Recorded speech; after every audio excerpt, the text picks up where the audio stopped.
MBS, vous l'avez dit, il parlait pas l'anglais. Il a étudié à l'université Ibn Saoud, justement à Riyad. Il n'a pas étudié à l'étranger. Il a très peu voyagé à l'étranger, si ce n'est, comme vous le rappeliez, pour passer les vacances à Cannes, au Plaza Athénée à Paris, à Marbella, à Los Angeles, où là, effectivement, c'était un peu la Dolce Vita. Mais c'était pas un noceur, c'était pas un fêteur. Hein. Il va rafler à peu près 300, 400 princes, VIP, ministres, hommes d'affaires, des gens des grandes familles, vraiment l'élite du royaume. Et il les rafle, donc ça se passe très vite, en une nuit, hein, il bloque les jets privés, il bloque les comptes en banque, etc.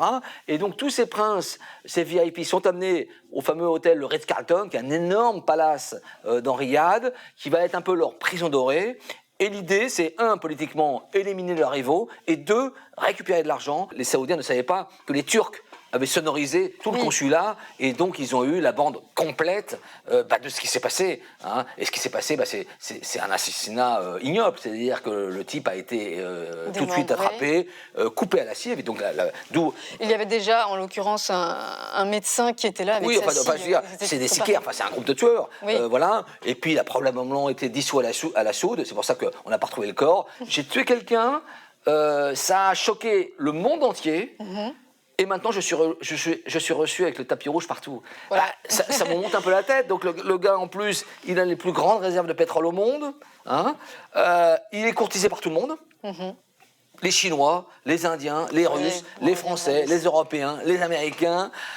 Il se dit, voilà, maintenant, mon heure est arrivée. Quoi. Donc, c'est vrai que c'est déplaisant, c'est tout ce qu'on veut. Mais la réalité, c'est ça. On les a pas vus venir, mais on les méprise. Ouais. Ils ont été, les Saoudiens, c'est les Bédouins. Alors, vous vous souvenez l'image d'Épinal dans les années 70 c'était l'émir qui arrivait à Monaco, à Cannes, jouait au casino, qui avait les Rolls, qui distribuait les billets de 500. Voilà, c'était ça. Après, ça a changé.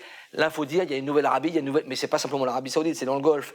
Vous avez une nouvelle génération, des jeunes qui ont 30 ans, hommes et femmes d'ailleurs, qui ont étudié à Harvard, à HEC, à Cambridge, qui parlent 3 langues, qui sont complètement connectés, qui ont les mêmes codes que nous, et évidemment, on va plus leur revendre de la verroterie ou des trucs bas de gamme. Et c'est pour ça qu'ils sont, pour nous, c'est aussi un défi. C'est-à-dire qu'il y a aussi un regard.